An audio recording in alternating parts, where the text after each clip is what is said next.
Hello, everybody. This is episode 28 Extended. And what you'll hear today is the fuller interview that I had with tattoo artist Gunnar. You heard just a short segment of this in the full episode 28, Psychological Tattooing, which came out just 2 days ago.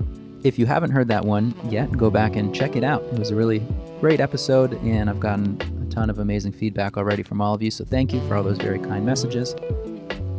Also, this extended episode is brought to you this week by GoReminders.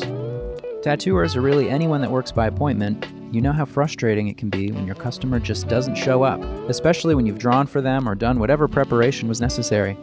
Sometimes I think people just forget, or it almost seems like they don't think that you'll notice, and they just float off into the universe, never to be heard from again. Wouldn't you like to eliminate no-shows while saving time and increasing revenue?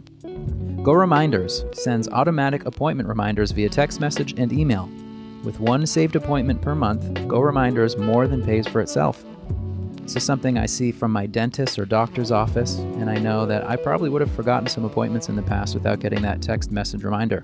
It's a no-brainer that tattooers should utilize a tool like this as well.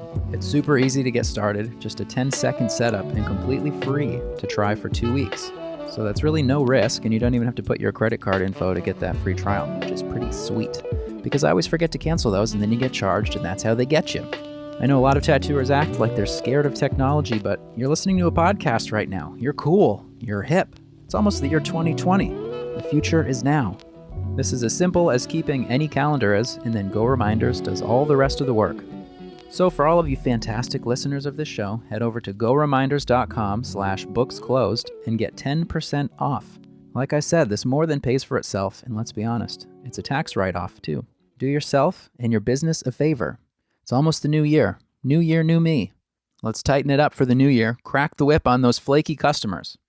GoReminders.com/booksclosed for that 10% discount. Go on, get it. And now let's get started with that conversation with Gunnar. All right.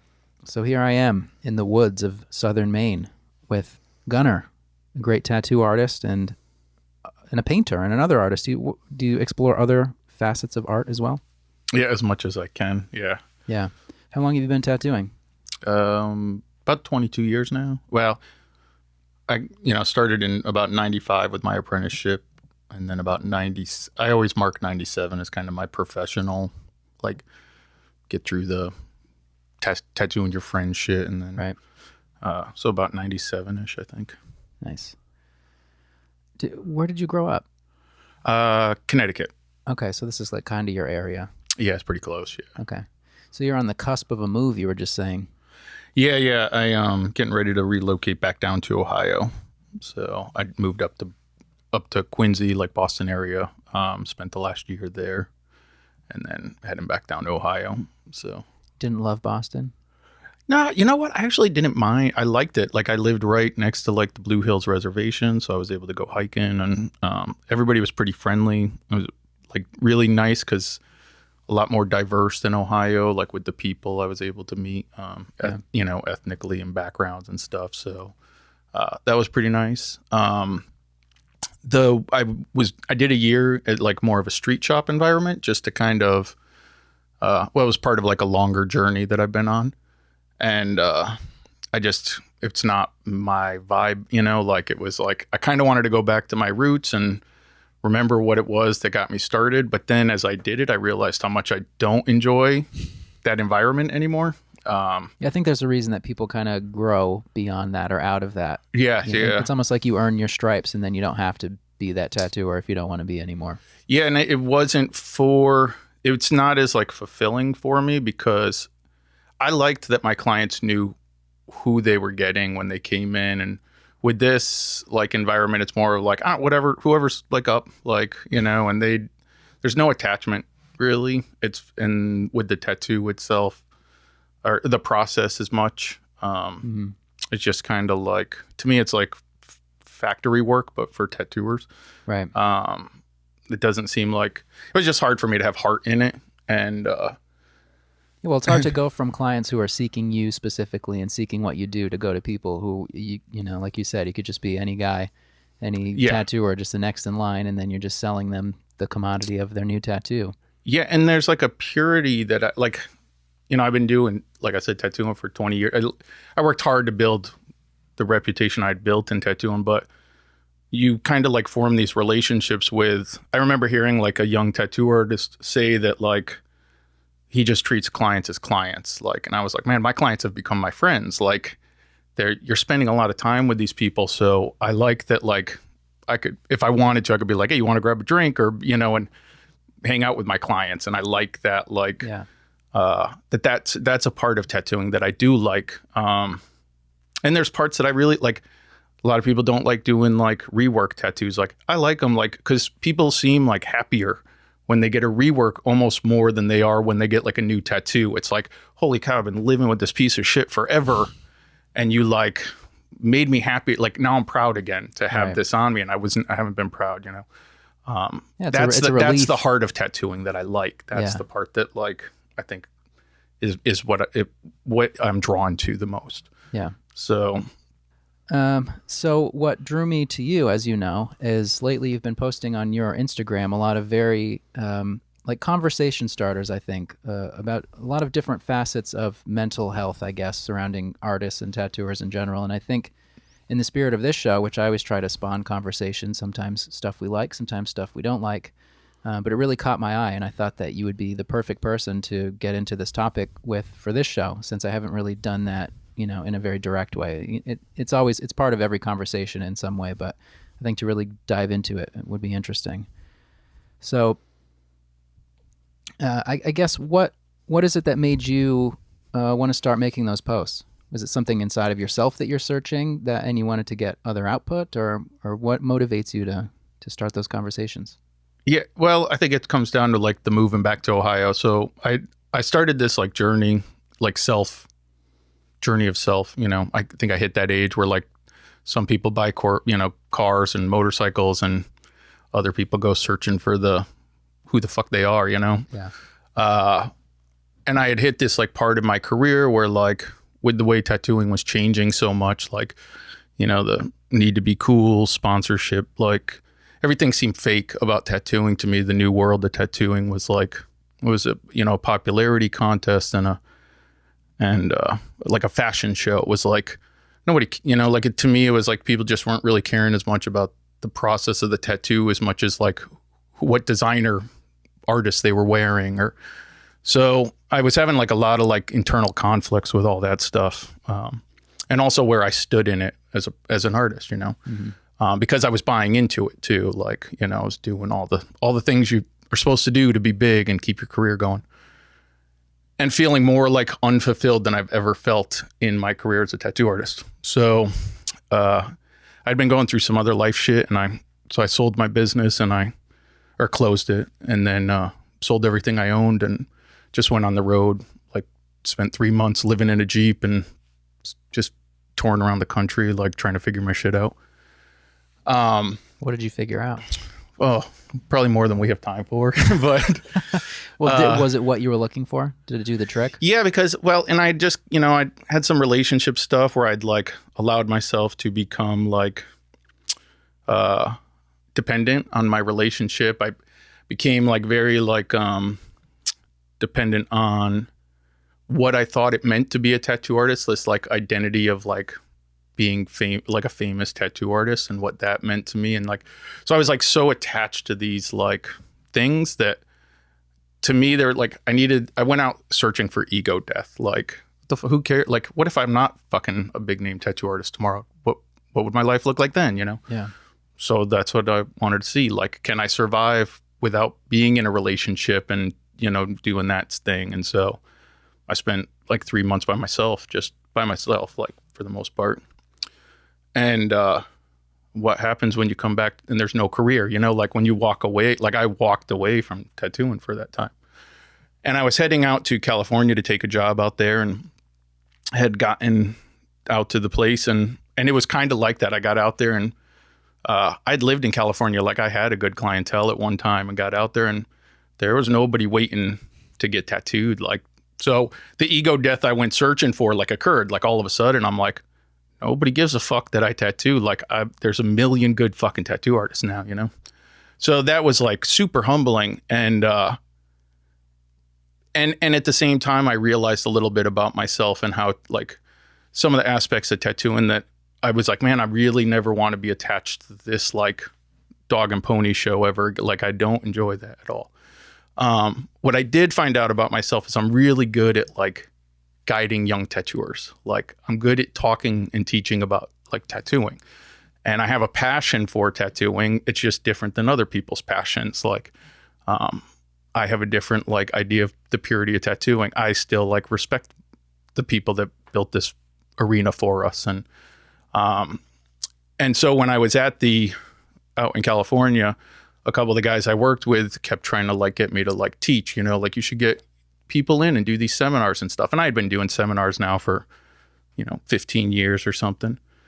And, I was like, yeah. But I was like in this weird, like confident state of like, who the fuck wants to listen to what I have to say anyways? So I got to the point where I was at the shop long enough that I'd kind of exhausted my resources. If you're out of work that long, you can only go so far, like long living on empty. Right.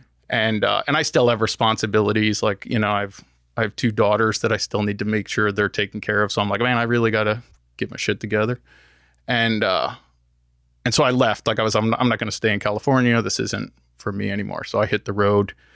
Didn't know where I was going to go. Like, didn't have like an end sight. I was like, well, life is like, I really got used to like just living off instinct. Like, if it's meant to happen, it'll come up and I'll go do that. So I did that and got offered this position out in Boston to come work out there. Like, had the new place. They were like kind of expanding and had some free booth space, and we're like, if you want, come on out. And I'm like, hell, why not? Like, I'll go give it a shot. And I like the idea of working the street shop because I wanted to like just disappear, like be like a nobody. Like, so I thought, because when you're like there and doing like those fucking, like these tiny like I suck at, like, I realize I'm not good at doing Roman numeral tattoos. Like, I'm just not I'm not good at it. Like, my heart's not there. Like, I like large scale pieces, and doing all these tiny things just didn't bring me joy. Did you find that, how long has it been since you really tattooed in an environment like that to clients like that? You know what? I try and do it throughout my career. I've actually inserted myself into street shops as often as I can, because you get to the point where, like, when you're working with collectors or whatever, let's say, they kind of know the process, and it's like you become so used to your job. You wake up and you just take for granted what you're doing and stuff, and that's very easy to do. And so I would get to it was a good way to go back to like having to walk a client through their first tattoo, and you're in the like, okay, so you might get lightheaded, and you might, and having to do that spiel again, over and over. And it was a good reminder of like, hey, I've been doing this for this long, but this is their first time. Like, this is their first experience. And like, we don't remember that very often, like how uncomfortable or frightening that can be. We get jaded in the fact that we've been doing this so long. So for me, it's good to have those reminders of like, man, this is the first time for this person, and they haven't been part of this for this long. And, right. So it's like getting a job at a grocery store to realize how good we have it. Yeah. Like, yeah. And there's something to that. And that's what, like, if I learned any lesson from this, that like, it was amazing, like to be reminded of how good I had it in my career, because it really is an honor when people are, it's an honor when you're tattooing people as it is, because someone is like overcoming the fear. Like, it's hard enough to get a haircut and not be stressed out that they're going to F up your haircut, Right. And now you're in this like position where you're like, I'm going to like devote this chunk of skin. This guy doesn't even have a drawing. Like, he's got no preparation at all, like, for this project. I don't know what I'm getting. And now I'm going to sit down and pay money. Like, it's like, I'm going to spend as much as, like, let's say, you're buying a moped or whatever, but you never got to see the moped. It's like sight unseen, and then hope that it runs when you get it, Yeah. And we do that to people on a daily basis and totally forget that we're like, what we're doing with these people and how much trust and faith they're putting in us to do this and hopefully do it right. And we're not computers, so we make mistakes, and we're not like flawless, we're not infallible. And so there's a lot of that responsibility that goes to this job that sometimes I think people take for granted. So having these reminders is like super important, to get that reminder of like, oh man, like that's why I think like when I see tattoo artists that don't have tattoos, it drives me nutty, because you have no empathy for what you're putting these people through. Like, yeah, you could be an awesome artist. I've seen some amazing artists that don't have tattoos, but you have no, like, I still get I'm still getting tattooed. I got both sides of my kneecaps done right before I decided to go hike the Rockies. And it's a reminder of like, man, this is what I put people through. Like, yeah. Every time you're like, shit, is this really? Yeah, this is what I'm doing. People are talking to me like they're comfortable and normal. Like, yeah. And I had like, it was interesting too, because even like, and I'm probably way off of topic at this point. That's okay. That's how we do it here. But I had like, so I recently got my first degree Reiki certification. Are you a hippie? No. Okay. I am a little like, I don't know. I don't like have a label. I don't know. That's I'm fine. like a fucking hardcore kid that was an atheist, became spiritual. I don't know, man. Like life is funny like that. I go with it. I find like, that's kind of a common thing. Yeah. But I think it's when you grow up as a hardcore kid, there's so much confrontation and like angst that to let it go and to feel what it's like to not be like that, then it makes perfect sense that you may seek something that's probably quite literally the opposite. The opposite of that, yeah. And it's in many regards, like I've made a lot of like amends with my past that I used to like have to take out in more violent, or angsty ways, right. Stuff you can't do when you're a real adult.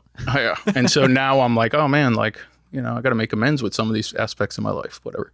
But when I did that, one of the things that I thought was interesting, and it's something I've like really come to think about in tattooing, is like the teacher or mentor was kind of like, don't forget that these people often won't tell you they're very uncomfortable in a situation. And when you're doing like the Reiki, I learned is hands-on. So it's like you're putting your hands in very like specific regions that, and so they were like, always make sure that you're kind of like aware and asking, like, is this comfortable? Are you cold? Like, do you, is this touch comfortable for you? Would you prefer I don't touch you there? Like stuff like that. And, I watched some of these like, and I know I've been guilty of it in the past with tattooing, where you're just tattooing and you're not really thinking about that. You're just like, I'm just going to do my job, get through this project. Yeah. And you're not really thinking about the comfort level of like clients, maybe so much. I know as I've gotten like older, especially having daughters now, like when I have female clients in, I've made it like very like, okay, so I'm going to do this and I'm going to have my hand here. And if any reason you need me to move my hand, like, just let me know, like, because people get intimidated. Yeah. And they might not be voicing what they're really going through mentally. And so as an artist, like now, people didn't really do it in the past, but I feel like now that we're becoming a little bit more educated and a little bit more aware, and our clients are growing to a whole, it's not like you're not tattooing the military and the bikers anymore. You're tattooing soccer moms and, 18-year-old girls. And shit, I've been in places where they're tattooing like 16-year-old kids, and so these are, they don't have the same like mental fortitude maybe, or they don't like, they're not coming in from the same like, this is just the life. I'd heard you talking about Yelp reviews, and you're like, well, yeah, we took ourselves out of like the bad neighborhoods and put ourselves right next to a Starbucks. Like we're just as like, now we're in the mainstream. Like, so you're going to have to deal with mainstream mentality. And in doing so, you have got to become aware that they don't think like you. Like this tough guy tattoo mentality, like it's going to become a dying thing because the new audience is not that, like that's okay in some areas. Right. It's not okay in all regions. Yeah, it has to become a dying thing. It's going to be because it is. Yeah. And now you're seeing guys that are like you said, having to deal with Yelp reviews and having to deal with online backlash, and like it could be like a witch hunt out there if you're like if you're not taking care of your clients in a certain manner. Right. And even when you have good intentions, I can see how someone can still be uncomfortable. Yeah. So it's like you have to be And considerate even- of that exactly. and take that extra step, like you're saying, to just check in with them. Yeah. I've even like thought about like now like putting a sign in my booth that's like, just tell me, like, make me aware because I don't know what's happening up here for you. Like, I don't know what's happening in your head. Right. Yeah, So- my pre-tattoo spiel, because I've always worked in street shops, has always been, if you need anything during this, just let me know. Yeah. And I feel like that opens it up. So if someone's like, oh, kind of, my arm's sore, or can I stretch out my hand or whatever, then I feel like people are a little more comfortable to say that once you like invite that. Mm-hmm. But even on top of that, the more I think about it, and just during this conversation, that I could probably check in even more. Yeah. And I don't think it hurts. No. I don't think it hurts, Right. And I think people are. It's never going to be a bad thing. No one's going to be annoyed that you check in too much. Yeah. Because sometimes people just want the break, or they don't want the break. Maybe they don't want you taking 25 cigarette breaks, because it hurts worse getting you back into a tattoo. Yeah. Well, sometimes we know when people shouldn't take another break. Yeah. For their own good, whether they don't, whether they realize it or not. Yep. I've had to like, let's keep them shorter, and you'll probably be happier through this process. Like, yeah.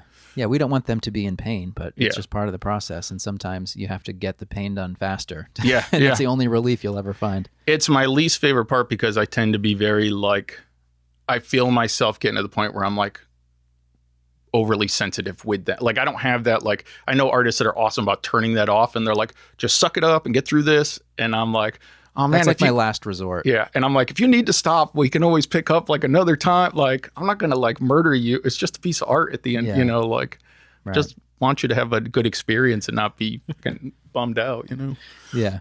But then on the other side of it, you can always say that overcoming that difficult experience is part of what makes you feel like $1 million after you get tattooed. Oh yeah, as well. So. Like you earned it. Yeah. Yeah. So it's such a crazy mental thing that people go through when they get tattooed. It's interesting.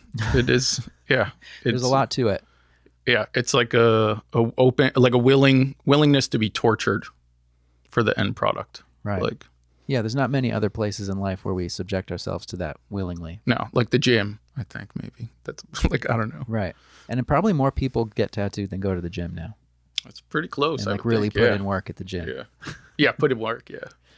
So now let's switch gears a little and segue. Let's talk about our pain as tattooers. Oh. So I had made note of a few of your Instagram posts that I mentioned before. And I wanted to start off with the one that was entitled, "Is It Real?"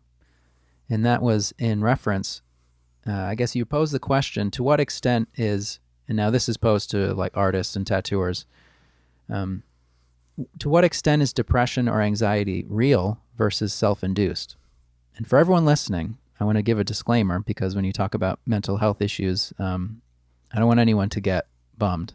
So no part of this discussion is like trying to diminish or debunk anyone's issues. No. We can As a both, matter of fact, I live with. Right. Yeah. So I would never try and. So right off the bat, we both agree that depression, anxiety, this stuff is very real, and it's always case by case, and it can be rooted in internal or external factors or whatever. So let's get that out of the way first. And a lot of this stuff is directed, and for this show, what I was interested in is in the context of the life of an artist or a tattooer more specifically, and how these things can affect our work, and how that can spill out into our relationships and everything. Mm-hmm. So what do you think? To what extent is depression or anxiety real versus self-induced? Well, I mean, the hardest part is when I'm writing this stuff, I'm writing it like, and I want to come back quickly to the question you had asked that I got so diverted from. What made me write it? When I started writing these, I heard everybody bitching about apprentices, or young tattooers. And I was like, man, everybody's bitching about them, but nobody's talking to them. So the initial posts that I have earliest on were actually like things they should have told you in your apprenticeship. And it was like educational, facets nobody told you, like job isn't always roses, stuff like that. When I started moving more into this part, what I found was the stuff that why they followed me or listened, I don't really post art as much anymore. Most of the stuff I post are my thoughts. And it's stuff that I dealt with during my career. So when I'm saying this stuff, I'm never I'm not an analyst, not a therapist, and I'm not trained to clinically diagnose anybody or any of that stuff. I'm merely talking about my own experiences, and I've experienced depression on debilitating depression. I had been, had seen therapists. I had been on medication at one point, and I was going through what I call stress-induced depression. Like life had hit. Like I was going through divorce and children custody battles and affairs and too heavy workloads, and I wasn't. Nobody teaches coping skills. That's the one. Like nowadays, you hear all these people talk about like, these kids are entitled and everybody gets a trophy. And the reason why the trophy thing sucks is because nobody's teaching kids how to cope with failure. So you hear social media gets blamed all the time for like crushing people's souls. Oh my God, I compare myself with this art. Well, nobody taught them to ever compare or be compared in a critical way to realize maybe you do suck at that thing. And that's okay. Right. It's okay to suck at something. It's okay to suck at that. Yeah. So they're not being taught coping skills as children. That parents want to coddle them, and and then they go to school, and now schools are coddling them, and nobody wants their feelings hurt. We live in like the time where it's like offensive to hurt someone's feelings and just be like, hey, I'm not trying to be mean. This just might not be the best course in life for you. Like as an outsider, I know your heart's in it, but you haven't like made a straight line in a month, and like you aren't a good artist, and this is a very competitive field. And it's okay to not be a tattoo artist. Maybe you're not meant to be. Maybe you're meant to be a chef or a doctor or something. Like you don't have to take the career you're like we were talking about earlier. I would love to just meander across country. Like if that was a job, like just meandering across country, I'm awesome at it. Like I'm really good at it. Like I'm really good at getting in my car and just driving around. Like it brings me joy. But it doesn't mean that should be my job. Like, it just doesn't. Like, right. We all can't achieve our dreams necessarily. And that's okay. And the problem is that people believe like, but I really love art. Okay. Who doesn't? Yeah. Like every kid with a set box of crayons loves art. Like, I love skateboarding as a kid. Being a professional skateboarder was not in my like life plan. It's what I thought I was going to do all the way up till I was 18. Mm-hmm. Just didn't work out that way. I would have liked to have been in a band, like it's like. Well, yeah. Cause I think a lot of people don't realize that you can love art or music or anything expressive. But when it's your job, for most people, it's not going to feel like anything resembling what they think they love. Yeah. And there's a part of me that like, sometimes I don't regret it, but there's a part of me that like, I miss being a kid who drew for fun and not being a guy who drew for a paycheck, because there's new responsibilities that come along with that. And that stresses people out. And so then they struggle with that. So when I had brought up the is it real, I had some backlash to that. And some of it was like, maybe you're not on the life path you're supposed to be. And that's why you're unhappy. You're unfulfilled, is because you're stressed because you can't keep up in a field you were never meant to keep up with in the first place. And so your stress is caused by you, by not trying new things and expanding your world. Like when I walked away, like I was stressed. I knew I was not going to produce my best work. I knew and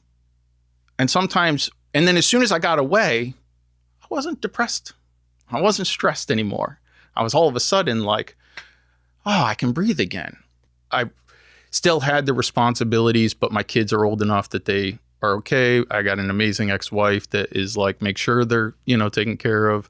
And so they kind of saw what I was going through and where I was at mentally, and they allowed me to do it. Like it was a very talked about, like, this is what's going to happen. And they were encouraging of like, because what's the alternative if you're like in a bad mental place? Like it can get rough for some of these people out there. And I don't think sometimes people like drowning myself in whiskey and or whatever, like that was no solution for anybody. How's my family going to win in the long run? Or continuing pushing myself till I get to the point that like suicide becomes optional or whatever, like that's not healthy for anybody. So sometimes maybe, you hear like suicide's a, coward's way out. Well, maybe going on vacation for like the 3 months was my coward's way out. Like, I'm going to step away and I'm going to clear my fucking head and I'm going to come back sorted. And like, now I feel like a million, but like I could conquer the world, but I needed that break. I needed that like mental vacation. Do you think it really let you face your problems head on, or was it more that you were just realizing that your problems weren't as pressing or as crazy? For me, I did so on my journey, I did a lot of introspective work. I needed to be alone during it and to like start to dissect the like, why am I, like, how did I get to this? And so it was a very like personal journey for that. And it's interesting because if we come back to the like parts of like the, is it real? I was getting to a point recently with the job that I had where I was having anxiety attacks. Like I was having like straight anxiety attacks coming to work. And I was like, I'm not sad.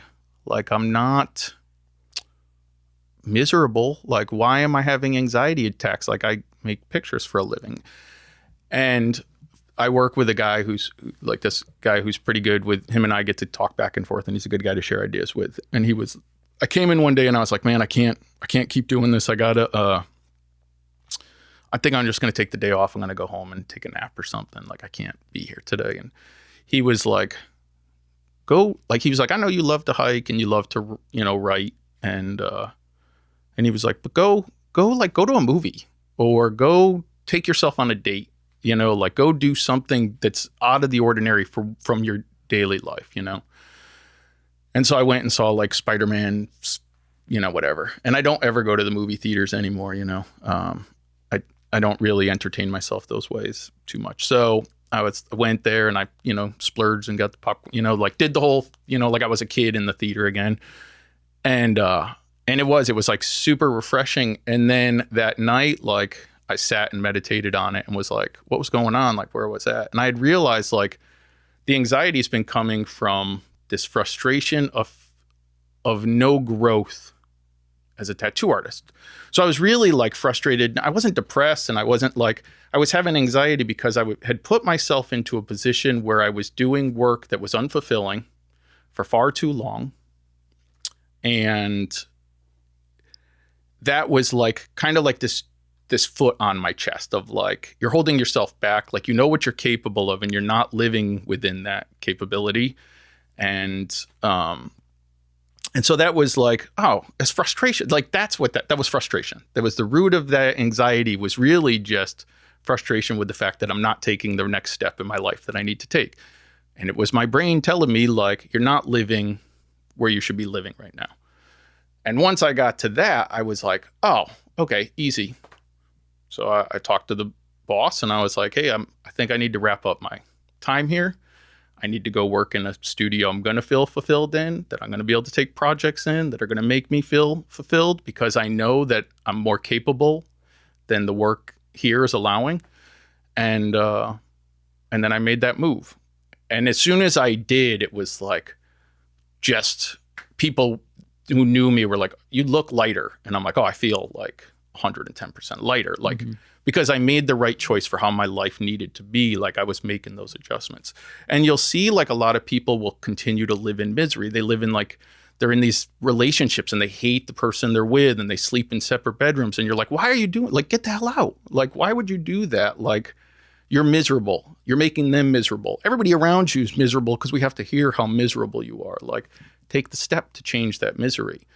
Yeah. And I don't think it's like, it's not maybe courageous. It's just people like, they're so afraid to try new things, but they're willing to suffer in the old things that like aren't working.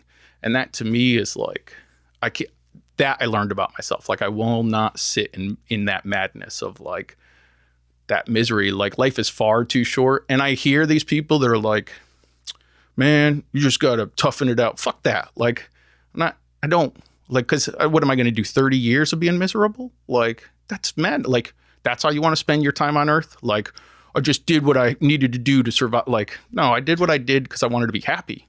Like, I do want to be happy. Like, that's something I want to share with my children. That's something worth, not like I sat here every day and life sucked, but I, gave you a chance at life. Yeah, Dad, and you were miserable the whole time, and you took it out on us because you were fucking miserable. Bravo. Like, thanks. Yeah. Thanks for suffering for us, Like, you took on that suffering, and then you put it on other people. Like, right. And I watched that stuff happen all the time. Yeah. And so that part, I became a little bit like more in tune with myself. Like, I just don't, and I don't think, that people like, is it hippie-ish? Well, maybe I think they want to be happy. Some other people love sitting in the suffering. Like, they enjoy that. I don't want to do that anymore. Like, I don't think that's right. And I think that's not my journey. Yeah. And when you put it that way and you explain it that way, it makes perfect sense. I don't know how anyone could feel differently. Yeah.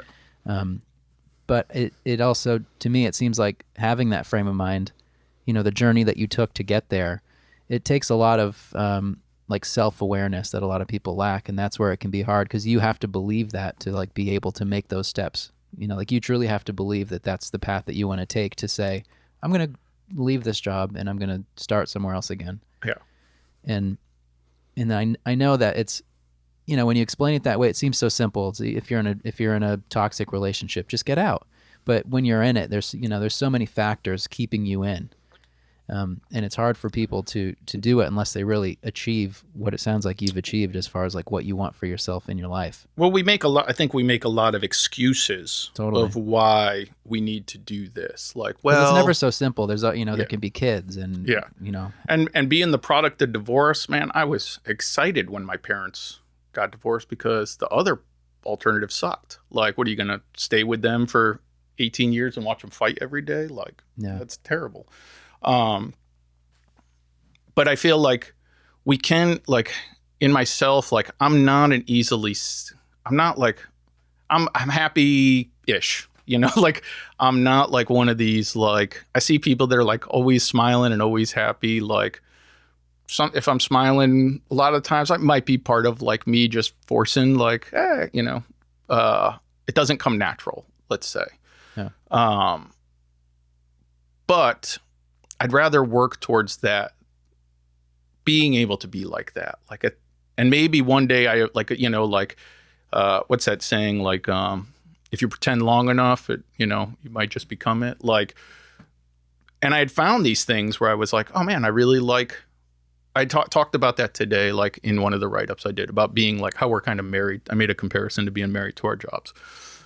And you get to these points where you become like a little bit cynical in the job. And, you had talked with Sean and a couple other guys, a barber, about complaining, tattoo artists. Why do they complain? Which I thought was ironic because it was followed up by a segment on Yelp reviews. And then I'm like, well, do tattoo artists really complain more than other people, or are we just around more tattoo artists? Like, I think everybody complains about whatever their thing is. And I think it's healthy to complain. Like, some people, like I had someone yesterday who kind of like was like, if you don't like it, get the fuck out, type of thing, mentality with tattooing. And I disagreed a little because I was like, hey man, you can bitch about it and still love it. Like, it's good to let that, it's like I call it crimp hose syndrome.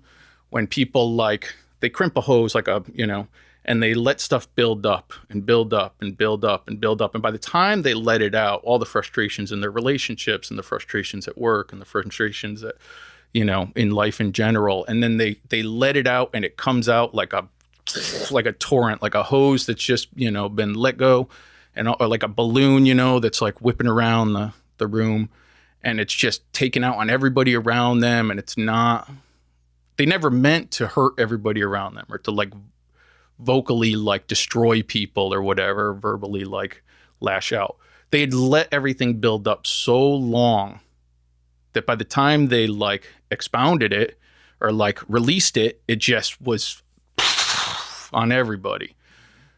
It's okay to be like, fuck man, my client sucked today. Or, if I have to do one more of these finger tattoos, like, who's it hurting? And for the people that complain about like other tattoo artists that complain about tattoo artists complain, guess what? You're complaining. It's true. Like you're doing it right now. Like, Yeah. Fucking everybody complains about tattooing. Well, you're complaining about the fucking you're complaining to. So like I said, just walk out the room. Like let them have it. And then go on with your day. It's just okay. And, like I think that's why the tattoo memes are so popular right now. It's a form of expression to complain. That's what they are. I don't like the fact that we complain about our clients and so much in front of them all the time. Yeah, like that's where I think that too. I think that's bad business, like posting that shit on your profile page. Yeah. That, like if you want to joke about it, like Yeah, I love the memes, but that's always been my stance that I wish it wasn't so public because I think it turns off clients. Yeah. I've had people that are like, oh, I didn't know if I should write you. Like I saw this other page and like, I don't want to be annoying. And it's like, it's cool that they're thinking of like how they do it, but like they don't have to walk on eggshells. Yeah. But I think that's what that's become. That's the form of like, that's why they get shared and go viral is because memes are relatable. That's like the name of the game. Yeah. And so these people are like, man, they've got the same bitch and complaint that I've got. And like, and so I think it's natural. Like I'm not opposed to it. Sometimes it's like, yeah, we do have an awesome job, but it's not always easy. And I'll hear like people like sometimes that are like, it's because you didn't have another job before this. Well, no, I was also college educated and would have left school making six figures and chose this path. So I didn't have like my other job would have never been like burying bodies in a graveyard. Like that was not my other job option. I chose this field like it, and willingly. And I don't think that that's like there's a lot of fucking shitty jobs out there. And some of those people that do those jobs actually love what they do and are probably upset that you're comparing your job to what you think is their shitty job. Right. Like, yeah, some ditch diggers out there like, what the fuck? Why are you saying that why again? is it always us, man? I love this. This is the best. I get exercise. I'm out in the sun. Like, this is a great job. Like, I don't know why everybody thinks this job's fuck it. I hope they never show up. Like, right. Yeah, they're stoked. Yeah. I smoke cigarettes all day. Dude, this is I've been drunk since I started this job. Like, or whatever. Like, might be the best job ever. I don't know. I've never, like, I've dug some digits. It's not so bad. Like, you get in shape, man. I don't know. Well, I think all that whole outlook is part of like the antiquated, like the stereotype of how we're supposed to be as tattooers. And a lot of that falls into, I think, with like complacency of people falling into that. And I've been thinking about it more lately. And I almost feel like I wouldn't have even been comfortable talking about it like publicly like this a couple years ago even. Because I was so like infected by that, like this is the way tattooers are. This is the way you're supposed to feel. You have to do it this way. Otherwise, you don't respect it. You don't love it. You're treating it poorly, and you're like not carrying the torch properly. Oh yeah. And the more I really break down that stuff, it's just weird because sure, I love and respect tattooing, just like you love and respect tattooing. But to be able to admit that no one person is the same as any other, and we all have our own lives and we all have our own circumstances and we all come from different places, and especially with tattooing there's no standardized way in. So we're just the makeup of all of our experiences in tattooing as well, so that makes us even more different, which I think is also why it's interesting to have conversations like this and to be able to share with each other and everything. But it's like you can't expect everyone to fall into this category, especially one that was born like decades ago, where no other place in our life are we following the same like social standards or rules as the 1970s or 80s or even 90s. Or 2,000 years ago, or when that, what's that Iceman's name? Otzi, the prehistoric person with the tattoo. Like, we're comparing ourselves to some illusion of what tattooing was really from the 60s, maybe-ish, up through the 80s. Not like the long history of tattooing, like in which case maybe it was more like medicinal use originally, or maybe it was a coming-of-age thing. Like maybe it wasn't about anchors and, like Sailor Jerry Flash. Maybe it was about getting a dot on your kneecap or whatever. I don't know like what that character has, but we're comparing it to a false narrative right out the gate anyways, to justify like our own narrative. Like, this is the part of tattooing I'm attached to and attracted to. So that's all that tattooing ever was. Well, no, it's far grander than that. I mean, there was a time when people in the Victorian era were getting tattooed because, like, wealthy people were getting tattooed. Like, that's a part of our history. Like, there was a time when the Japanese started doing the block print tattoo, creating the art form and telling these stories. That's a different part of our history. There's a time on island somewhere where they were tapping a tattoo into someone's face, and they weren't loyal to the coil. Well, that's why they're fucking posers. But, you know, like, and I'm not trying to, like, put that down. It just is because I'm friends with these people. They're all my, you know, like, I've been around enough to, I've learned on coils, and I admire what's happening with the equipment. I'm glad that there's technological advances, and we shouldn't be opposed to the fact that things are changing around us.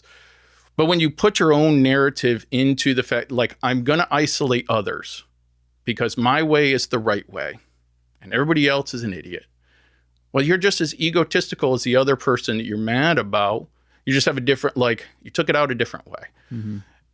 These are the things I've, like, think about with tattoo. Like, so when I write, this is all the dumb shit that goes on in my head. Yeah. And I think about this a lot because I'm like, where do I stand on this? Like, when the, like, coil rotary thing came up, where do I stand on this? Like, I like the technology. I don't think that coils line as good as rotaries. Although I think rotaries got something going there, or coils have something going when it comes to lining. I can normally tell, like, if I look at a piece. But I think that's what I like about how you write, because I feel like your thought process is the closest I've seen in, like, a public forum that I can relate to. And even if I, you know, stuff you come out with, whether I agree with it or not, the way that you consider it and the way you talk about it, I feel like is something that I try to do within myself too, which to me, it seems like a more constructive way to look at anything.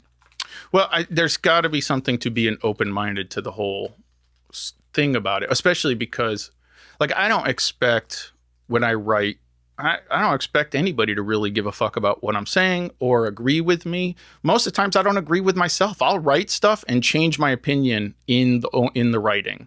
Right. Like, but that's what's great about it, because you're not just trying to convince someone, and you're not trying to just be right all the time.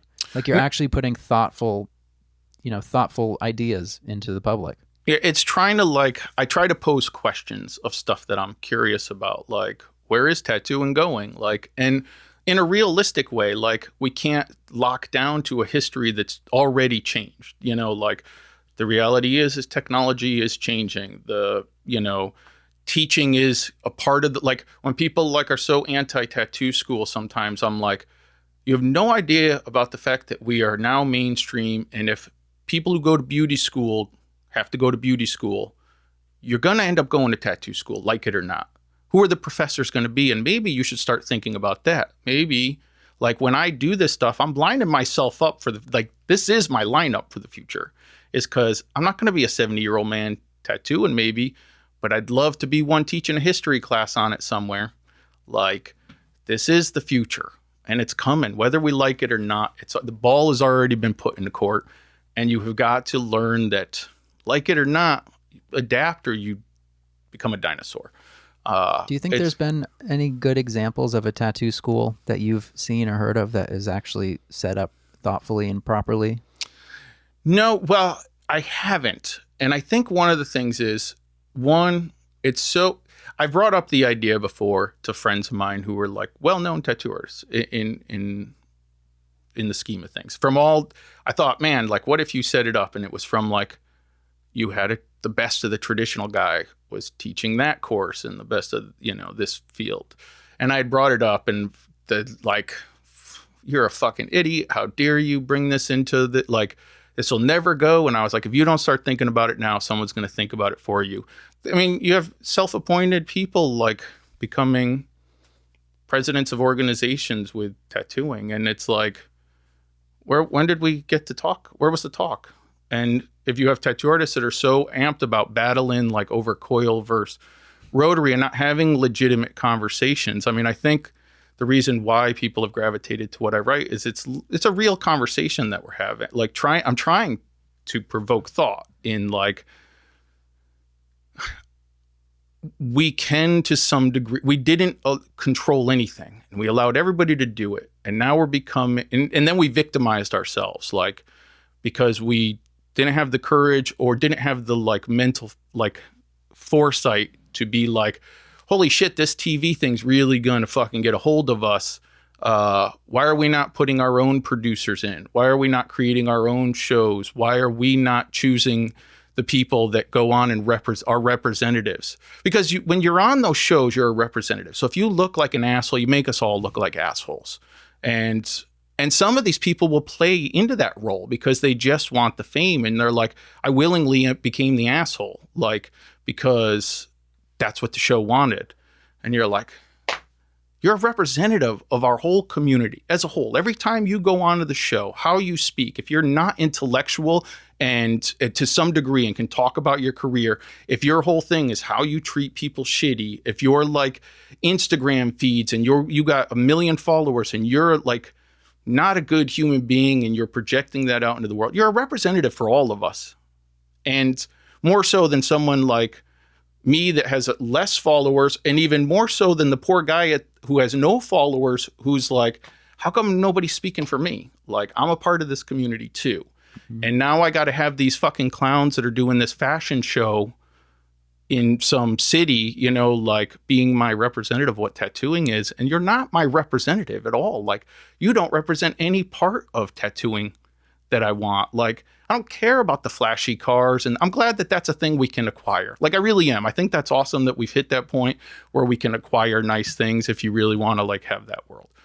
But at the same time, that's not the full representation of us. And I think we all deserve to be represented.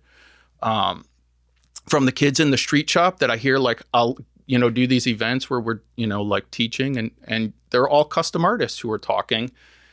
And are like, this is what I do, and this is what I do, and this is what I do. And yeah, these kids are aspiring to be there, but none of the information is fully relevant to the poor kid doing the fucking Pinterest tattoos all day, who isn't like, I don't even know how to design a sleeve. I've never even had a client come in to even ask for a piece, you know, is like bigger than his hand, you know, like, and so there's like this level where people are kind of like, inadvertently talking down about that group. Like, there's a necessity for the street shop person. They play a very important role to the custom guy or woman. And the reason why is because you don't want to do that shit.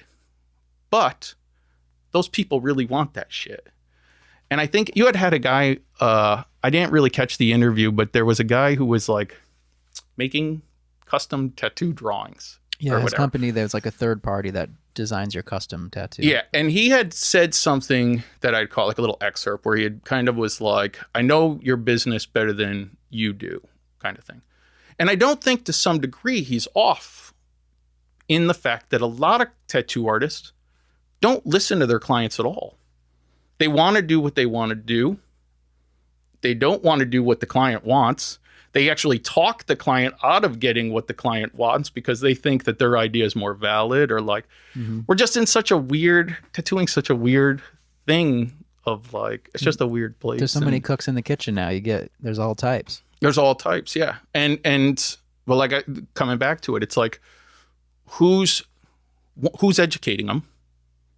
You're getting mad because these people aren't educated, but nobody, like, I don't take on apprentices. I've tried in the past and they get about like a couple of weeks in and then they don't work out.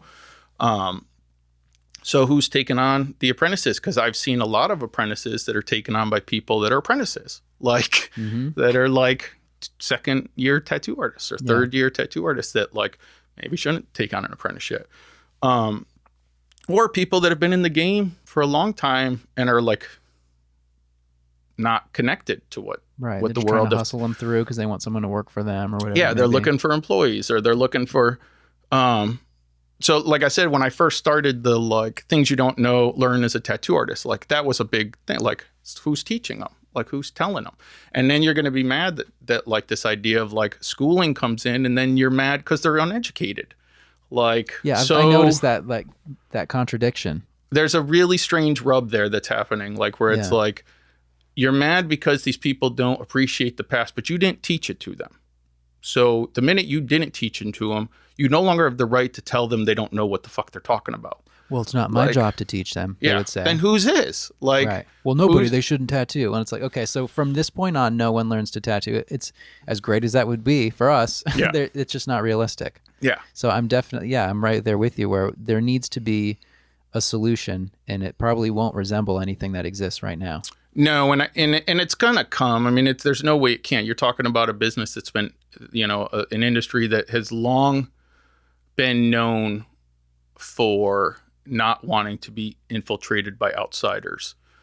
That is now, there was like a gateway opened, and they are all like Trojan horse style, have all like showed up, and everybody's looking for their dimes and then what happens from there is, well, you don't want to do it, or you're mad. Like, guess what? The floodgate opened. Like, you better start to fucking deal with it. Like, you can't build that dam now. You better start building boats. Like, yeah. I think the only good answer is that we recognize that and we start to try to take advantage of it. Yeah. That's the only way to like keep any sort of control or like any order. And that's, like, I wish I had a different forum for the way I try to like put information out there or start conversations, because Instagram was the easiest, but I'm like so limited. I get like, I have to fit like 10 pages worth of writing into like, two chapters or whatever. But it was a way to get people, like, you don't have to agree with me. The beauty is you don't have to agree, like, but we do need to have a conversation and come to some, like, look at the state of America and the politics right now. We're like, if you don't think polarization can destroy something, like, look where we're at right now, where you got fucking people don't even want to talk because they're like so polarized. So you have got to have like an intelligent sit down. Like, I understand you have all the right in the world to that opinion. And this is where I'm at. So where's our middle ground? Because that's where shit happens. Like, so how do we come to terms? Like, how do we come to terms on this? Like, you don't want the school. I think people need education. How do we form it so that you feel like I didn't fuck over this and you had some say in it because you're a part of it too? Like, your view matters. It does. Your opinion matters. Like, well, let's dig into that then. Let's talk about a tattoo school.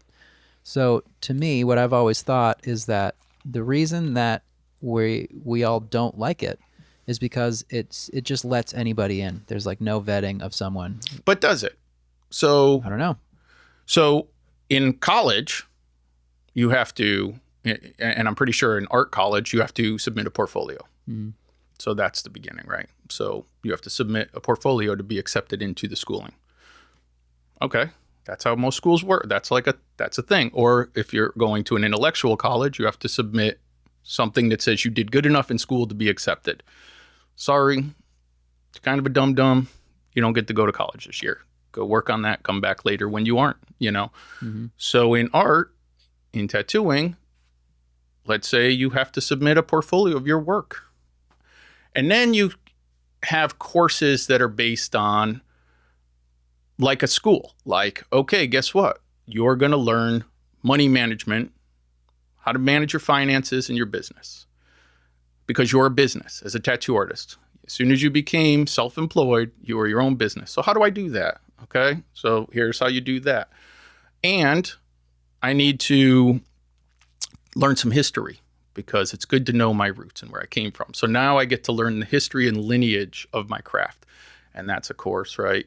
And then you learn like basic drawing, and you learn client handling. That's an awesome course. Like how to like talk with a person, because I keep seeing these people that are like, I'm anxiety driven or ridden and all this stuff, and I can't be around people and they can't balance their goddamn emails and all this. I get it. It's tough. Maybe this isn't the job. Maybe you're more stressed out because you took a job that wasn't for you. And maybe in the first years of school, you learn how to do that stuff. Like a kid, like I like that my daughter's, goes to like after school, she goes in as a waitress because she's learning how to handle people. Like that's an important thing to learn, like how to deal with people, how to deal with a tough client. Yeah. If you don't have that education, you better get it. And so you're going to do it in this job when it's like super demanding because you're like really dealing with people like on a heavy day-to-day basis, but you can't handle people, then maybe you weren't meant to be the job. And maybe that's the course that fails you out of school. And so you have a system where you have to keep grades and you have to keep a certain GPA. And if you don't get to do the job. You never make it. That's the weeding process. Right. The weeding process is in the fact that like you put in the work, you got that, it's not like I got fucking hazed in my tattoo apprenticeship and they, tried to put a broom handle, like whatever. Like, no, you like didn't make it because you weren't good enough to make it. And then the people that you're, kind of taking the cream of the crop, and that's who you get to scatter the tattoo world with. Right. And now you're have this like really good people that have excelled and done the work and have the education, and they're being put out into these situations to learn how to handle clients, and they know how to handle businesses, and they've become professionals. And now you have a real professional. Like, I don't see why this is such a like bad idea. Well, the way you're explaining it doesn't sound like as bad of an idea as what we know as a tattoo school now. But it should be something that it's got to be something that people come to terms to agree on. And you've got to be able to have these sit downs where it's designed by a round table community where people's voices get to be heard. Like, what do you think is important? What should we put in this? Mm-hmm. And we're going to create this program that you're all going to agree to hire from or abide by if this becomes like a thing. What would you like to see these people do? Like, what kind of person would you want to hire? Because you went through 30 fucking tattoo artists last year and hated them all, like as a business owner. So who do you want to hire? What would be an ideal employee? Someone who knows how to handle their business and deal with clients and draws proficiently. Sounds good. Like, that sounds good. I think that's the future. I think there's a future there. I mean, it seems inevitable. It seems inevitable, yeah. Because we're like the only thing right now kind of still like in this, field like this. Like, when I go back to Ohio taxes tattooing, like it's a beauty salon service, right? Mm-hmm. But we don't have the salon service education. Like, there's no like whatever that fucking hair salon is that, like Vidal Sassoon, like school or whatever. Yeah. So it's going to happen, but who are you going to let do it? Like, but do you think that to structure schools like that are more successful and do create more tattooers, is that going to just completely blow it out and oversaturate things even worse than it is currently? Like, can it get more blown out? And I mean, you have people. I think it could. I think if you put a cap on the fact that, like, the reality is at any point in any town, there are people that never had any, they watched a episode of Ink Master, thought they could tattoo, and now own a tattoo studio. Like, mm-hmm. That's a realistic thing. Yeah. Can it get more saturated than that? Like, and would you like, the field's going to be more competitive. You're going to have to work harder. The dropout rate would be bigger. I think that's the people who like don't think they can keep up might be the most intimidated by that prospect, because it's good to have the really bad tattoo artists out there because, well, I'm better than them, right? Like, so there's that. Like, yeah, right. But I think, like, we're really in a business where everybody thinks that they can be a tattoo artist. And like, if I went on Instagram today, I could show you like 1 out of every 2,000 things I flip through are people that should tattoo. Like, like, and maybe that would kind of wean some of that out, but nobody wants to hear it. Like, that's the part where people would. It would wean it out by creating more able people. I think so. Yeah. Yeah. Yeah. A healthier level of competition. Right. Yeah. Yeah, it's tough. It's a scary thing to think about as someone who's getting older and as a tattooer and stuff, to feel that, the push of people younger than you. And that's always been the case. But when it's like on the cusp of something that could really just like create a lot more great tattooers faster and more efficiently and more successfully, then I can't imagine talking a lot of the types of tattooers who should be involved with those sorts of things into actually doing it. No, yeah. And that's probably what would hold it back, is fear. But it's going to happen now. Instead, you just open up, you have a floodgate that's already open of a million incompetents and, and some people that are like tattoo circles around you. And and in 5 years we'll tattoo circles around them. Like, I mean, our work is already being compared. Like, one of the things that I noticed as a tattoo artist with, with a career longer than MySpace or whatever, is that when the social media did hit, you no longer were compared to the studio down the street. You became compared to, like, it was different being in the magazines, because if you were in the magazines, like, it wasn't like as much of a level of comparison as it was like, oh man, that guy's really good. If I ever make it to that area, I'd get tattooed by that guy or whatever. Yeah, it was a lot more selective. It was a little, yeah. And when you got to the thing where, like, on Instagram, right, at any given point right now, I could look at like 200 amazing tattoos from people in, from Russia to Mexico to, Canada or whatnot. And when magazines first happened, or were happening in America, it was like, you might see work from someone overseas a couple times, like in some of the international magazines, most of it was like localized to the United States, it felt, like maybe Stéphane Chaudezet or, like people like that, Tintin or whatever. But I think they were traveling over here too. So you might see their work, but it was more like localized. And now, like, I'm like, oh yeah, Russia's got the best game in the house. Like, you're seeing these places where you're like, I can't tattoo like that. Like, I don't even know where to begin. And then your client comes in and they're like, hey man, like, I know you can tattoo. Can you tattoo like this? And I'm like, no, I can't tattoo. No, I can't. I just cannot. I cannot tattoo like that. And you might have to make a trip over there, or, like, you need to find that person if you want that product. Because I don't even know how to begin. Like, I wouldn't even know where to start. I mean, competition is like fierce right now, but you're competing with people that almost don't really exist, because you're competing with a picture of the work of someone that these people will never get tattooed by too. Like, what are the chances that someone in, like, northern New Hampshire, the average person, is going to make a trip over to, Australia to get tattooed, right? Versus, but have you seen the work this guy's doing?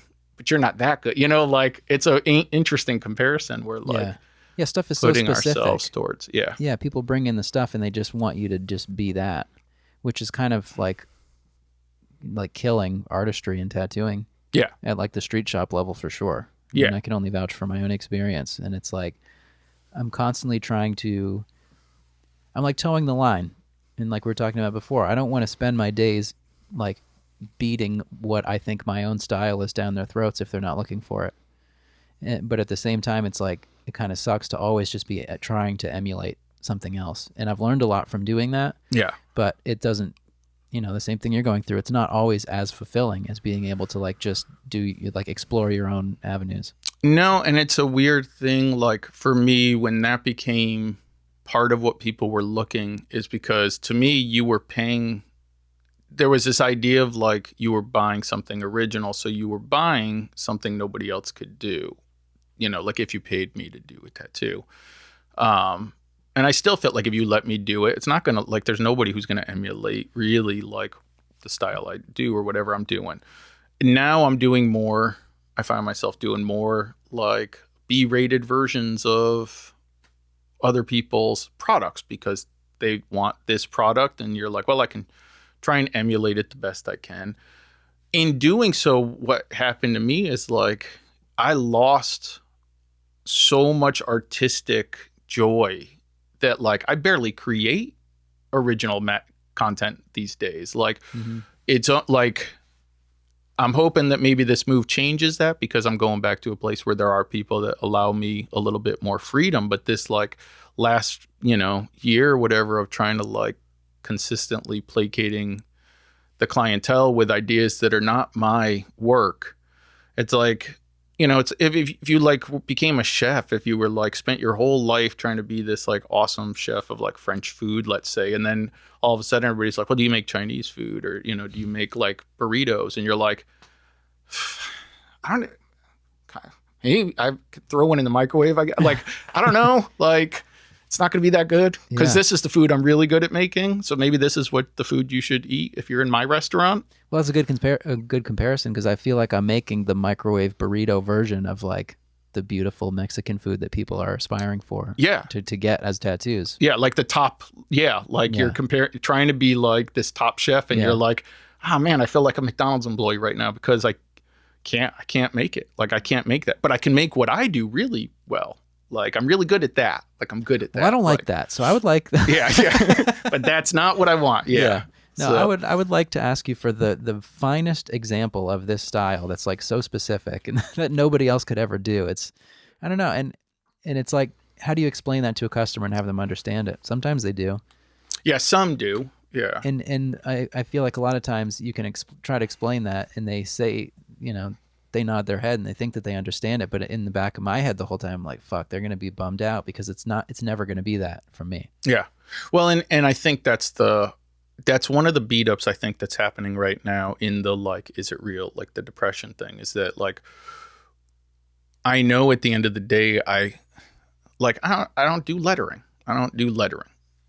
But I know guys like Big Meese that are awesome at lettering, Sam Taylor, whatever these guys are, and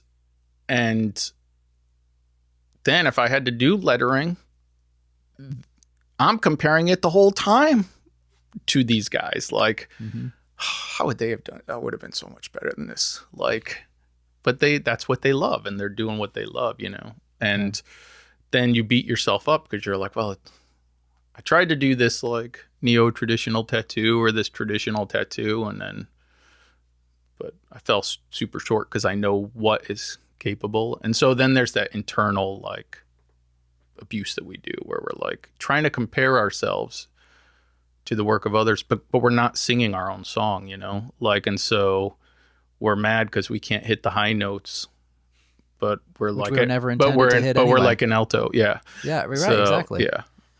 Yeah. It's crazy. And that's totally a symptom of social media, just the access to all these things that, I mean, it wasn't that long ago where a customer would come in and say, I want to get this flower. And they'd bring in like a computer printout of an actual photo of a flower. But I can't remember the last time that really happened a lot. It's always photos of other tattoos because people are just looking at other tattoos. And you got to wonder to some degree, like how you can blame social media, but how responsible were the TV shows that tried to make everybody an ink master instead of letting them be what they were, like you're going to ask a new school guy like Jimmy Litwalk or Jesse Smith to do like a black and gray portrait. It's not what they do. That's a good point. Yeah, I never thought about that. And so you had these shows that are asking these people to like step completely out of their like comfort zone and produce. And then you get an audience that's witnessing all these people producing this stuff. Like, well, they're an artist. That's what they do is they draw. So they can draw anything. Right. But they can't. Like, we're not all meant to draw all the same type of stuff. That would be so, like, what's the point? Like, I think we all are, like, if you are an artist, you better, to some degree, believe your voice is the most important part of being an artist. And now you're asked daily to not sing. Like, I don't want to hear what you have. Like, just be a cover band. And I hope you're content with that. And I think like a person who feels they're like an artist inside, like it's okay if you're like like that's what you want. I just want to be good at all of them. And that's all I want to do is all of them. And I'll do everybody's tattoos. And there's guys like that. Like, you can watch someone like Josh Payne's like a great example. Like that guy can do a portrait. He can do like, and he prides himself in that. You'll like see like, he'll see like a tattoo and then be like, I wonder if I could do that. And then he'll go do it. And he's really good at it. Right. He's very good at that like role. And there's a reason that tattooers who know will like revere an artist like that. Yeah. Because it's rare for someone to really be able to pull off convincing versions of stuff to every like the educated different, eye. To every different style, to like so many different styles. Yeah. It's super impressive. Yeah. But not all of us are built that way. No, most of us aren't. Yeah. And so now you're going to ask everybody to be that. And not everybody was meant to be that guy either. Not everybody was meant to play that part. And so what do we do? I don't know. And the hard part is, I think this is the part where we should have been educating our public differently when we had the opportunity, and we allowed these shows to kind of educate them for us. And now we're dealing with the backlash a little of that. And so some of it, like in my next move, I'm changing the way I book stuff. So I'm not going to take on certain projects. And I know I'm going to have to eat it financially and find a new income source. Like, and I'm okay with, like if I have to go mow lawns so that I can do more tattoos I prefer do rather than do all the tattoos that make me miserable, I'd rather have like, man, I really got to like clear my head while I'm pushing my mower around and then come back and give you an awesome tattoo I love. And I think I just have to do that for myself. I think for my clients, I have to do that. I have to be able to give them the best version of me. And I don't think if I'm asked to do everything that's out there, like you're going to get that. Like, I don't do color like I've turned down color. Like I don't do color portraits. Like my brain does not work like that at all. I'd gotten to sit once with Tom Renshaw, who's like one of the black and gray guys that kind of, before the Bob Tyrell. And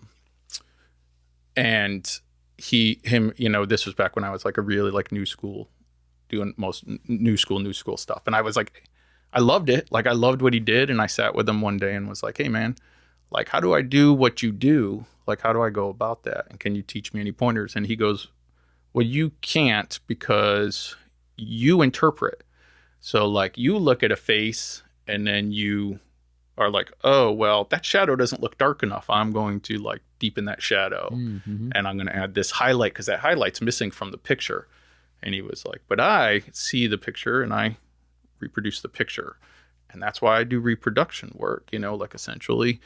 And that's why you do that stylized stuff you do is because your brain works different. Like, and that's okay. Like, it's okay that we don't all tattoo like, everybody else around us, that we have our own thing and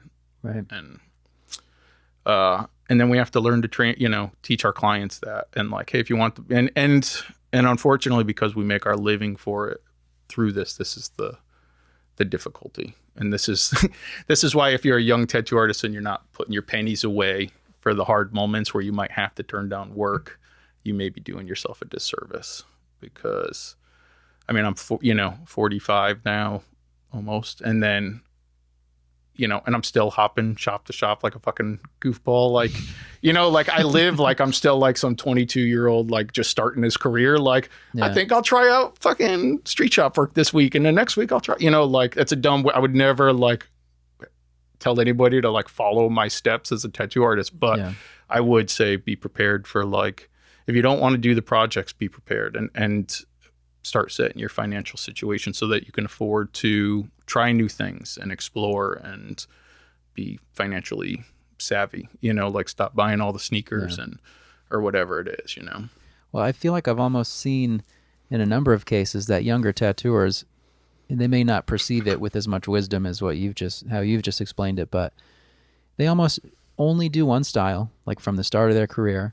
And then it seems like every couple of years, they'll just completely change what they do. And it just happens to be like the hottest shit ever, like popular, trendy stuff. And maybe that's just built into the mindset of a newer tattooer now that, to adapt and to allow yourself to explore other things, but be fully committed to it because they also know that you have to do that. Yeah, that's good business. I mean, that's business, right? So, to me, it doesn't seem that bad because I like to try to, do different styles and switch it up and stuff. So yeah, but I mean, you look at like even on a grander scale, like Disney can't continue to produce watercolor background paintings and thrive in today's cartoon market. Like the styles are going to change. Like I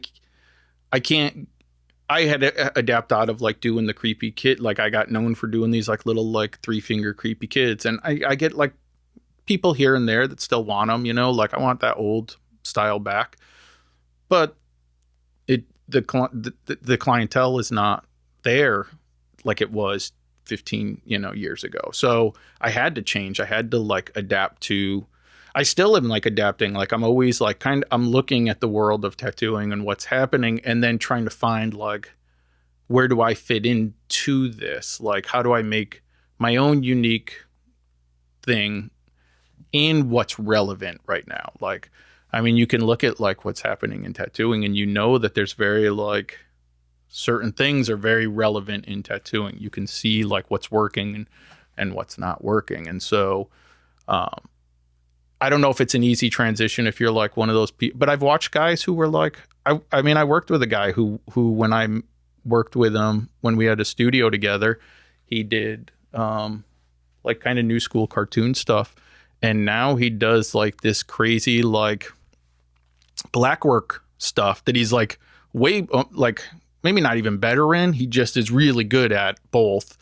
And I'm like, fuck, man, that's a huge transition. Like, I don't know if I could make, such a massive transition from going like doing illustrative work, let's say, and then all of a sudden doing this like black work. But he did it. And it's good because I think his career, it not only evolved his career, he evolved as an artist because he was able to do that and became more relevant with the times because of it. So there is something good in being flexible like that. Like sometimes like the stuff that worked, like the 80s, like Blender new school isn't gonna like be as relevant today as like what someone like, Victor Chill is maybe doing, or whatever like kid is like doing the new innovative style of that work. Right. Because it's all just commercial art. We're doing these drawings to sell directly to the customer. And the customer's taste is constantly changing too. Yeah. So it makes sense.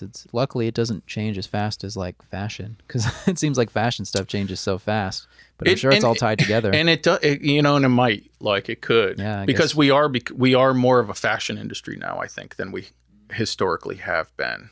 Like you were getting, it's funny. I just had someone I was talking with yesterday where they were talking about how this client, they were getting tattooed, but then bragging about like this other tattoo that they had gotten and the name and how much they paid for the product. And it was almost like they bought like, like they just got themselves like a, like a Prada purse or whatever, like hip fashion, accessory. Like this is a fashion accessory now. Do you have work by this like you need to, like that's, everybody's doing it, like, so I think there is a fashion aspect. Yeah. I mean, I guess the fact that we have like celebrity tattooers or tattooers that are known at different levels, and that's always going to be part of it. Cause it's like that, they're like fashion designers. Exactly. I guess. Look at it that way. Yeah. Yeah. Do you have anything that we didn't touch on that you wanted to? Yeah. You know what? I might touch on the traveling seminar things since we talked about the schools. Yeah. If that's okay. Of course. Because I think that like we don't have those school systems in place right now. And I'm getting ready to go do like the Explorer. I did the Texas Tattoo Educational Seminar and the Explorer. I know there's a couple out there outside of those that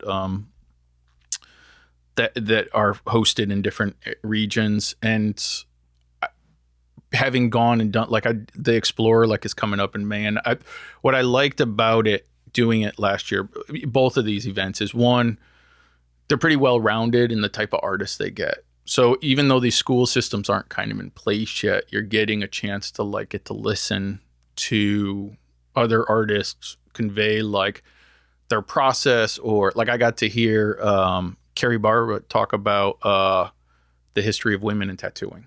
So it was like I got a history course at one of them. Or like, so I'm getting these, you get like people's like experiences in their careers, and you're getting this education that I think is like important. Seminars are always a good thing to go, get under your belt. If you take your job serious, you should always be doing like continuing education. But there was also like another element, like it was cool because we did like portfolio reviews. Like I ended up doing portfolio reviews from like 8 o'clock or 9 o'clock at night till like 4 a.m, just sitting with people and just like looking through their work. And that's an awesome opportunity to have too, to have someone review your work and give you like honest feedback. But also this camaraderie, like one of the things that I suffer with in some of my, as a tattoo artist at times, and I know this is pretty universal for a lot of people, is you're in shops where like you're not around always like-minded.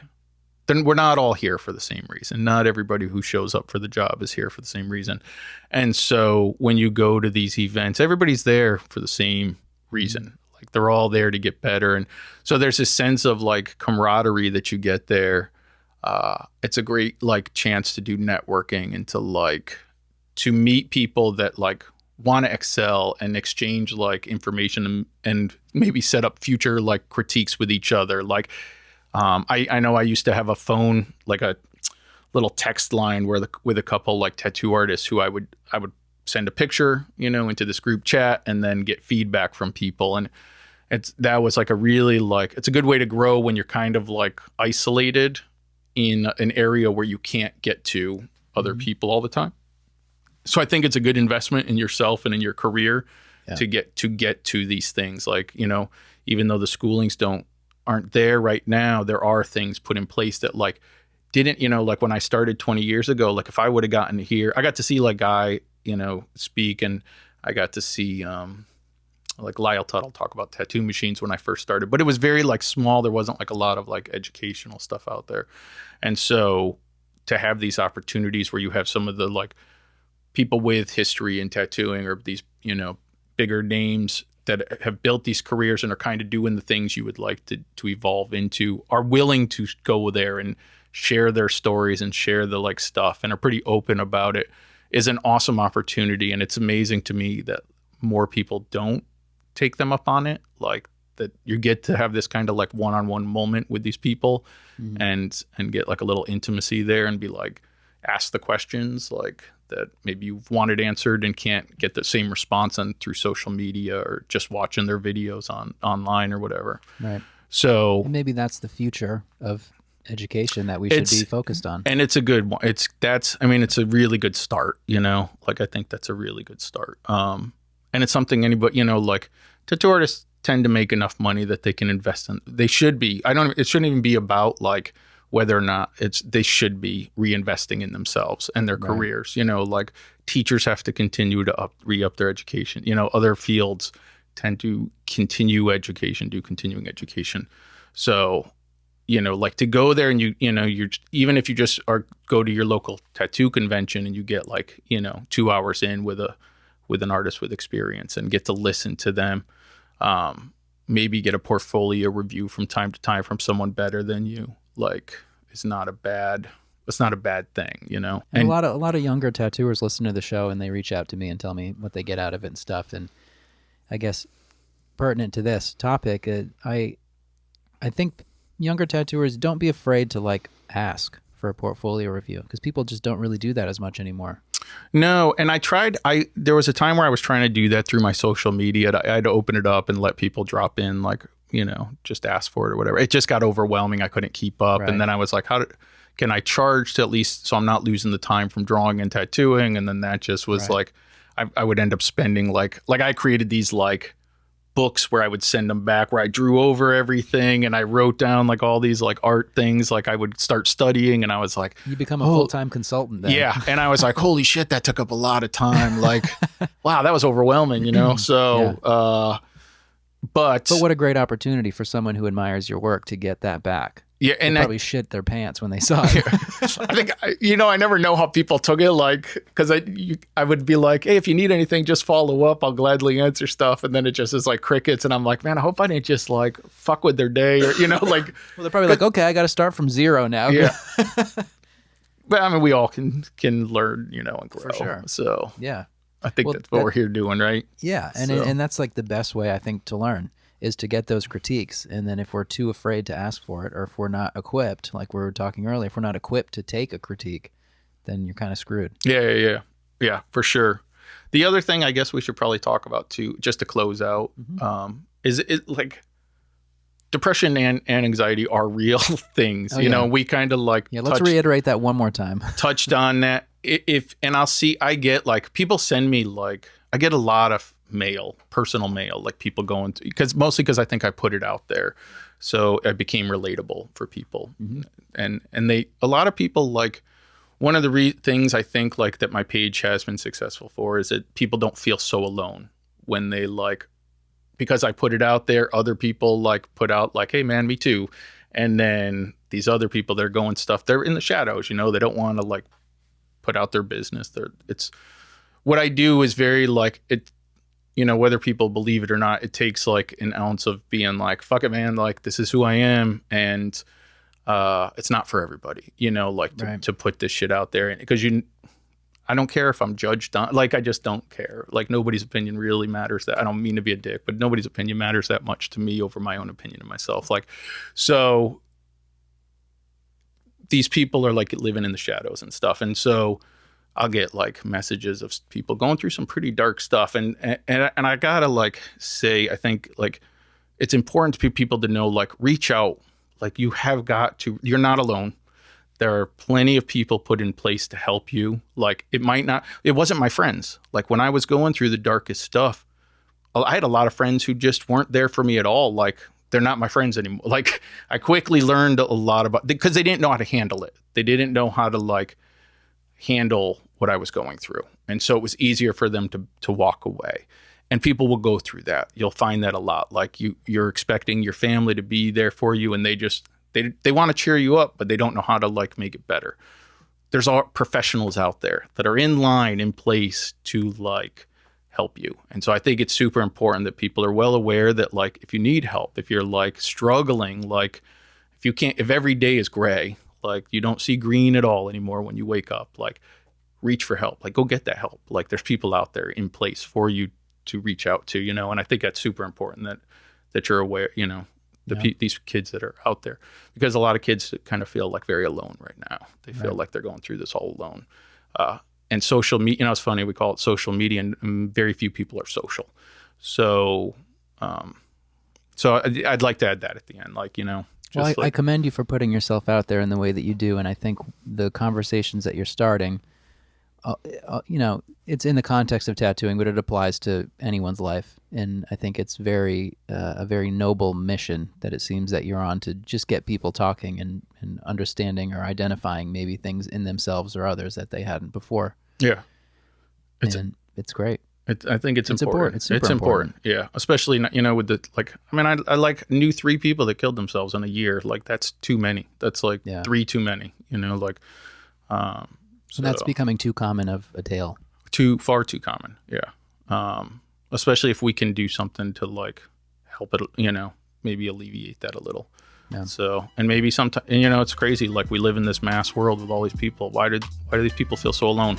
You gotta why are all these people feeling so like left out? I don't know.